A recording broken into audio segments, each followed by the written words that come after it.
Hey there guys, welcome back to the channel. It's Aqua. Today we are going to be reading chapter 4 of the Caesar House. I skimmed through the chapter, did not see any warnings at all that I need to mention. Yeah, if you enjoy the chapter, please feel free to drop a like on the video, maybe even consider subscribing. And hey, why don't you go check out the original fanfic? I have it linked in the description down below, if future me remembers to do that. Anyways, enjoy the chapter. It was significantly less fun to walk to school with a backpack full of books. 2 of his classes already didn't have any books, but that didn't make his bag any lighter. Still, he carried the weight and walked with the inhabitants to the school, on a road that, at the very least, felt slightly more familiar. He needed more time to be familiar with the school, though. Its building still held many secrets, which he wouldn't discover in an afternoon. The more he familiarized himself, the more at ease he'd feel. Even now, while everything was new and exciting, he reminded himself to be careful and alert. Danger could lurk behind every corner, and he needed to be ready to run if it came down to it. Kind but wary, you never know what hides behind a smile. But he walked behind the rest of his housemates into the school building. Immediately his eyes looked for and found the out-of-place picture hanging against the wall. He watched how Jimmy passed by the picture, stood there for a moment, and moved on. Sausage frowned and moved closer. This was his chance to see what it was about. There was no identification. The teenager in the picture didn't have his name written under that picture. It had been taken outdoors, most likely in the woods outside the Caesar house, brown and yellow leaves of the fall coloring the ground. He sat crouched on the ground and laughed as if he'd just been told a joke. His auburn hair was a mess, and mud had been smeared on his clean-shaven face. His clothes were equally as dirty, and one of his shoes was almost invisible with the amount of mud that covered it. The desk was small and in a sorry state. The 6 flowers that had withered away on the table.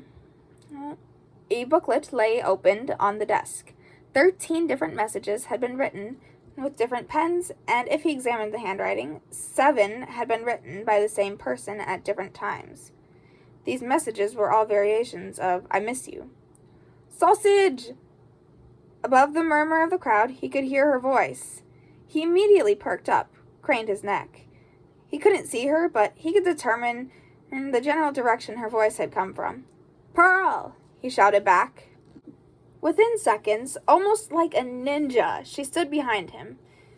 He nearly jumped and slammed his backpack into her, but restrained himself. This was Pearl, not an enemy. He caught his backpack, already swung from his shoulder, before it could hit her. Luckily, it just grazed her. Fortunately, she didn't seem to make a big deal out of it. She chuckled at his clumsy attempt to catch the backpack as it fell. So long as she didn't know he'd wanted to immobilize her for sneaking up on him, it was good. "You're back," Pearl said enthusiastically to break the ice after this clumsy encounter. "It's school," Sausage fired back with the same enthusiasm. "I have to be back." "Ready for today?" "Almost." Sausage kept his eyes on Pearl while he pointed at the picture. "Who's that?" Pearl glanced from him to the boy in the picture and back to Sausage. The enthusiasm slowly faded, though she tried to keep that infectious smile on her face, straining it a little. "The guy in the picture?" Sausage nodded. "Yeah, who's that?" "That's Pixel Riffs." Sausage nodded. "And who's that?"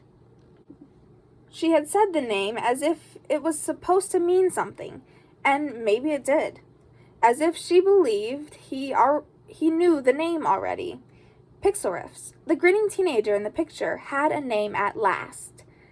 But it wasn't as familiar as Pearl had hoped, and Sausage was just as confused as before. "You don't know?" Pearl asked him. When Sausage shook his head, she sighed deeply. The grin was wiped off of her face. "He was a student here." That wasn't the whole story. With how Pearl had reacted, still acted, there was more to the story than just Pixel Riffs had gone to school here. His picture didn't hang on the wall for no reason. This didn't sound like one of the high school's quirks or traditions Fwip had told him about at lunch yesterday. Not from the tone Pearl had used. "What happened?" Sausage asked. "You should ask Fwip," she told him. "Or anyone from the Caesar house." He frowned. "Why?" She tilted her head slightly. "How long have you been here?" Not that long at all, but that didn't bode well that Pearl asked. Sausage felt like he was missing out on something. He did not like missing out on something, especially something that was made out to be important and need to know. "This is my 3rd day," Sausage said. Not even his 3rd full day. He leaned a little closer and lowered his voice. "Pearl, what's going on here? What happened to him?" "They should have told you," Pearl said. "It's not my place to tell you. When you know, I'll be more than willing to discuss it with you, and I'll answer your questions, but you shouldn't have to hear it from me. Just ask Fwip the next time you see him, okay?" Sausage wanted to ask why, but never did. If Pearl thought it was better that one of the inhabitants of the house told him, he wouldn't question it. It made him believe that this pixel rifts might be linked to the empty space Sausage filled in the Caesar house. Always check multiple sources. Verify the information is complete and correct. A simpler but still true lesson from Sir Carlos. He could think the two were linked, but until he could verify that that was the case, he should treat it as a theory. Sausage nodded. Okay. He didn't ask her again. Lunchtime came sooner than he thought. Pearl didn't ask if he wanted to sit with her and her friends, and Sausage appreciated the gesture. He easily spotted Jem and Fwip, but Sausage still looked around for other possibilities. There, Lizzie, Jimmy, and their friend with the green streak in his hair. Sausage narrowed his eyes. He didn't nearly have enough information on that situation. He didn't know the boy they were sitting with. Once meant nothing. 2 could be a coincidence, though Sausage suspected it was a pattern. A pattern that currently formed a blind spot in his knowledge. A blind spot he should work on. He confidently marched in the direction of Lizzie, Jimmy, and their friend. The conversation died down and Jimmy's smile faltered. Jimmy, who had stopped at Pixel Rift's picture and thus knew more about the situation. One blind spot at a time. If he'd sat with Fwip, Sausage would have asked about pixel rifts. Now his plan was to sit with the siblings that had an affinity for the ocean and focus his attention on their friend. Lizzie sat with her back to him and turned to watch him approach. Their friend sat next to Jimmy and could clearly see Sausage come closer. "Can I sit with you today?" Sausage asked, articulating every word. "Sure," Lizzie said before Jimmy could open his mouth to shoo him away. He glanced at his sister, but didn't dare glare at her or be angry. He didn't object either, but Sausage suspected the silence was only a silent resignation, but not an acceptance of the situation. "Thank you." Sausage sat down next to Lizzie, across from Jimmy, who avoided his gaze.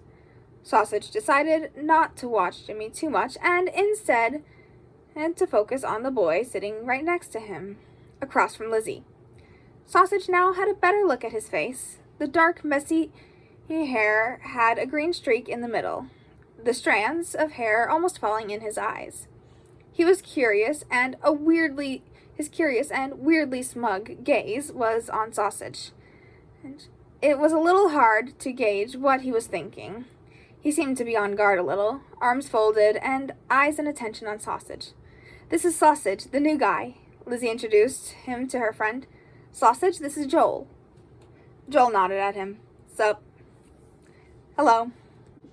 He leaned closer, arms on the table, and a knowing gaze on the new guy. He seemed to be the type of guy who'd wear sunglasses inside, who always had that particular kind of a-hole attitude and smug grin. The kind of person Sausage wasn't sure if they were playing a part to hide their insecurities or actually an a-hole. "So," Joel said, "is that name an innuendo or—" Jimmy almost choked on his drink, while Lizzie looked at him with wide eyes. She wasn't shocked that he'd thought something like that, but that he'd dared to say out loud what was unspoken. "Joel!" Lizzie exclaimed, reaching over the table to lightly slap him on the shoulder. You can't just ask that. Oh, please, it's been on your minds as well. Joel glanced at Jimmy, then at Lizzie. Neither spoke up, though Jimmy looked extremely flustered, trying to distract himself with the food on his tray. Baked beans had never been so interesting. Then he shifted his gaze to Sausage again, and waited for an answer to that inappropriate question. Sausage shook his head. No, it is not. And Joel nodded at Sausage. Thank you. At least Joel played it straight. It had sounded like an actual question, and he wasn't afraid to ask difficult or inappropriate questions. It was so straightforward and honest that Sausage almost appreciated it. Sausage pulled his lunch from the bag. The usual sandwiches with jelly. Joel did ask more questions, especially about what life was like before the house. Questions Sausage didn't feel comfortable answering. Lizzie was quick to let Sausage know that he didn't have to answer them if he didn't want to. Joel was told he should know better than to ask these kinds of questions to one of their own. Sausage hardly felt like one of their own, more like he was one of his own. Still, he liked it. Not even 3 full days in town, and Lizzie, he already defended him. He thought it would take longer before one of them would claim him as one of them, especially since he didn't really feel like it himself. Joel claimed he'd forgotten and continued by asking Sausage if he had a favorite rugby team. He didn't have one. He didn't keep up with sports of any kind. His attention and devotion could be put to better use anyway. While they ate, Lizzie and Joel did most of the talking. Jimmy barely said a word, and they noticed. Jimmy responded with only short answers and just listened. Sausage knew that, had he not been sitting with them, Jimmy would have been joking and laughing too. His presence disrupted a status quo, and based on the looks that Joel shot his way, they would probably point it out as soon as Sausage had left, and Jimmy would speak freely again. He had also noticed the way Joel and Lizzie looked at each other, how they smiled lovingly at one another, how Joel called her babe. Joel may be their friend, but he was something more to Lizzie, an established relationship, a reason to hang out as often as possible. Sausage had a suspicion he'd seen Joel in the house at one point or another.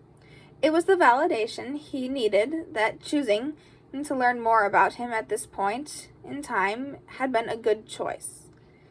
Getting to know him now would prevent awkward situations later when Joel suddenly stood at the door of the house and Sausage had no idea who he was or how to deal with him if he was a threat. Joel wasn't a threat. A little smug and cocky, but no threat. Then again, nobody was a threat. Yet, at one point, an outside force grabbed his attention and didn't let go. One of the most flamboyant teenage boys Sausage had ever seen raced into the cafeteria and made his way through the rows of tables, slowing only to prevent further injury. Even if he hadn't been running, the colorful outfit surely would have caught Sausage's attention. And the constant stream of hurried and panicked guys that escaped his mouth would have made Sausage turn his head. Nobody at his table seemed surprised by the sudden appearance of this guy, and people sitting at other tables only glanced over their shoulders and continued with their lunch. A common occurrence. Better yet, the guy came to a halt at their table on the side where Lizzie and Joel sat.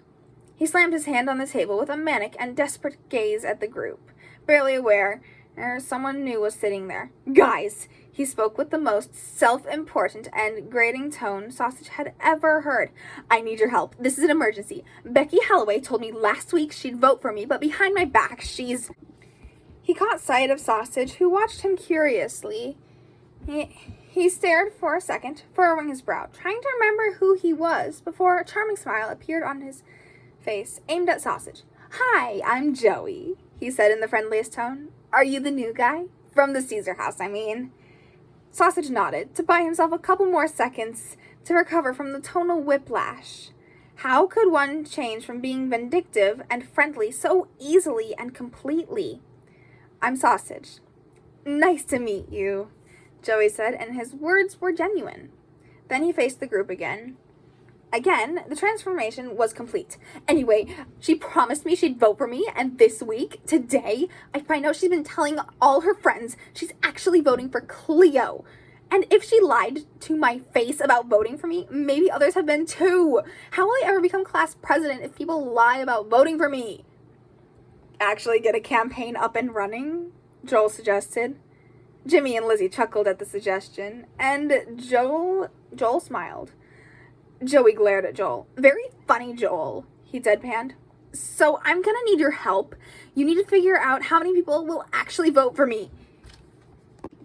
Sausage tuned out at that point. This was a problem between Joey and the three friends, though it became apparent that Joey belonged to this friend group as well.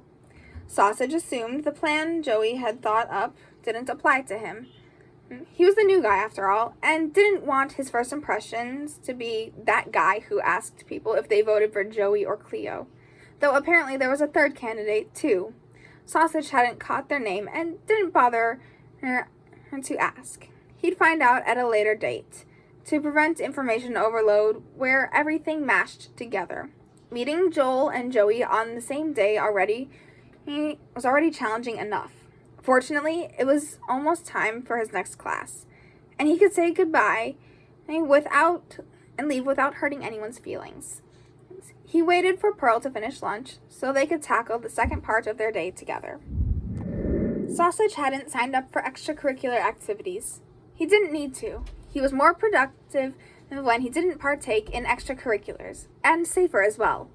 The Caesar house, he decided, was secluded enough that it was a safer place to be than school, an open and public space where everyone could show up. The same could be said about the house, but it took more effort to get there. Covered by the forest, Sausage could see anyone coming through the windows. Even then, the doors would creak loud enough to catch his attention. Safer than the school, where even the loudest creak was lost in the noise of students chattering away. Sausage sat down on the couch in the living room and took his algebra homework out. Though one could argue his bedroom was more secluded and safer, Sausage wanted to make use of natural light for as long as possible. On the second floor, he could only hear the stairs give out a warning when unfamiliar footsteps came up, and the person they belonged to could block the only way out of the second floor hallway. So long as the sun shone and Sausage was one of the few in the house, he didn't want to take any chances. When everyone else was home and the sun was setting, he could make use of strength in numbers. Scott sat at the dining room table, scribbling down something. Sausage didn't come closer but assumed Scott was doing homework as well, or maybe finishing up an exercise for one of his classes. Sausage didn't want to disturb him. Besides, he had a better view of the driveway from the living room. It wasn't the best view, but at least it was a view. Sausage could do his homework in relative peace of the living room and look up at regular intervals to glance outside. Nobody. There was nobody. He could continue with his homework while every little noise drew his attention. The scraping noise of fabric against fabric, his feet on the ground, Scott going into the kitchen and returning with a glass of water, periodically drinking from it. Eventually, the inhabitants of the Caesar house would return. Jimmy and Lizzie were first, just like yesterday. Sausage saw them coming before he heard them coming, talking with one another as they approached the house. Sausage wondered if they'd discussed his silence during lunch yet, or Joey's apparent incompetence and campaign, or it could be something else entirely. And his eyes found something he hadn't seen before. On the windowsill, in plain sight, was a CD. It must have been lying there the entire time, but Sausage hadn't noticed until now. He needed a break anyway, so he put his homework aside and stood up. He carefully picked up the CD case and looked at it. Someone had put a bright yellow cover in it that almost hurt the eyes, and in clashing blue letters that filled the entire front, "The greatest songs in the world."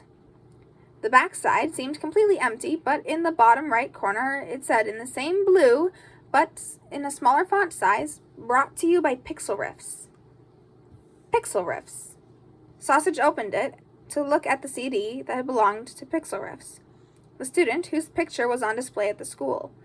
The disc itself was blank. Sausage closed it again and stared at the title. "The greatest songs in the world." The doors to the house opened, and Sausage turned his head. He knew it was Jimmy and Lizzie, but he'd rather have visual confirmation that it was them walking up the stairs to their rooms. But they didn't go up the stairs. One of them had decided they wanted a snack and walked to the kitchen via the usual route through the living room and dining room. Jimmy and Sausage locked eyes. Then Jimmy's gaze fell on the disc. The mood had been grim before. Jimmy wasn't smiling anymore when he'd come into the house. And the mood shifted completely and totally when he noticed Sausage holding the CD. He stormed toward Sausage, hand outstretched. "Give that back!" "What?" "It doesn't belong to you," Jimmy said. "Give it back." His hand trembled, his gaze intense, and his general demeanor desperate and angry, slowly boiling over. Sausage hadn't seen Jimmy this intense before, or this pressing. "What's going on?" Lizzie had joined them, and she saw the disc. She stopped in her tracks, and her eyes widened slightly at the sight. That was the moment Sausage fully realized he was dealing with something extremely delicate, and that he should concede. "I'm sorry, I didn't know it was yours." Sausage handed the CD to Jimmy. "Here, I was only looking at it." Jimmy couldn't snatch the CD case out of Sausage's hands any faster, pulling it closer to his body in an extremely protective stance, almost shielding the greatest songs in the world from any harm that Sausage might have inflicted upon them. Even now, Jimmy's gaze was intense, and his glare almost made Sausage flinch. He had thought he could discard Jimmy as a threat, but this confrontation made him realize he could do no such thing. "Don't touch my stuff," Jimmy told him with a threatening undertone, and he walked away, the stairs creaking harder than usual. Sausage turned his gaze to Lizzie, who was just as stunned by Jimmy's behavior as Sausage was. "I'm sorry," Sausage repeated to Lizzie, in the hopes that she would relay the message. The last thing he wanted was to be on anyone's bad side in his first week. "I didn't mean it." "I know," Lizzie said. She glanced at the stairs. "He knows. It's just a little sensitive." Sensitive. So the topic of pixel riffs, or at least the CD he made, was sensitive. And for Sausage, curious. Nobody was saying anything. Nobody had mentioned his name yet, and it sparked his interest in a way it probably shouldn't. But he couldn't help himself. He was a stranger in this town, and the more he knew, the better prepared he was. And it seemed increasingly more and more important to know what happened, and what his relation was to the people Sausage lived with. "What is it?" Sausage asked her. "What's so special about that disc?" "It was a gift," Lizzie said. "I'm going to check up on him." She pointed to the stairs and followed her brother. Sausage sighed. A gift. The disc was a gift. He'd already thought so, but he'd hoped to get some more information out of her. "Don't take it personally." Sausage almost jumped. He'd forgotten Scott was sitting within hearing range of the conversation, and must have heard it all. Now the blue-haired teen stood in the doorway, hands in his pockets, with a sympathetic look on his face. "Jimmy just needs more time," Scott continued. "To heal?" That's what Sausage presumed. "A friend made that for him, didn't they?" Scott nodded. "Yeah, they did. It's important to him." And that was that. Scott turned his back to Sausage when no other questions came and returned to his schoolwork. Sausage let him. He did have questions, but had hoped that Scott would have volunteered more information that went beyond the most basic of explanations. Scott didn't elaborate on the supposed gender of the friend that gave him the disc, which Scott should know. Sausage didn't want to stay in the living room any longer. He didn't feel as comfortable anymore, especially after what just happened. He needed some time to think and get over in his own time. They hadn't said a word, not a single word. Sausage had read the name on the cover. He knew it.